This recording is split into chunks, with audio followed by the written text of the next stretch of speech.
Ôngចូលមកដល់ក្នុងកម្មវិធីនឹងមកវាចេញចឹងហើយចឹងគ្រាន់តែយើងមកដាក់កន្លែងការវិភាគនេះហើយយកអិនទៀនដើមឆ្នាំតបទៅយើងចុចកន្លែងខ្មៅនេះមួយមកចឹងមកមួយយើងយកលេខស្វែងរកនេះមក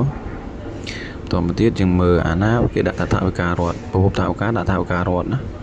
ចឹងដាក់ថាវិការរដ្ឋជាទូទៅមានតែមួយអាហ្នឹងទៅសារឆ្លាញ់ខ្ញុំបានដាក់បនផ្កាចូលក្នុងហ្នឹងដែរអញ្ចឹងយើងយកអាណាច្បាប់ថាវិការមកអញ្ចឹងយកកន្លែងអា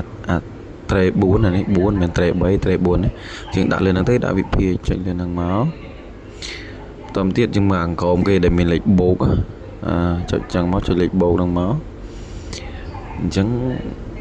អត់អីទេពេញតាមមួយណាអញ្ចឹងជ្រើសរើសមកយើងគឺអត្ថប្រការនេះគឺថាការអារកសិស្សក្រីក្រអញ្ចឹងមកកន្លែងស្រុកអន្ទាននេះយើងអាចពេញបានទេអាហ្នឹងណាអញ្ចឹងយើងមកឬកម្រិតសាលារៀនមកយើងរើស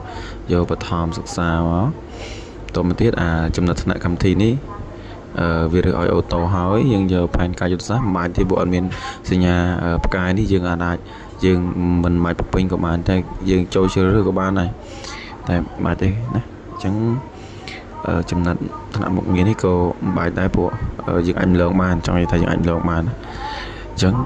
មកដាក់អាហ្នឹងមកចំនួនទឹកប្រាក់យើងប្រហែលដាក់ប៉ុណ្ណឹងមកណាខ្ញុំ check មើលបន្តិចកុំឲ្យខុស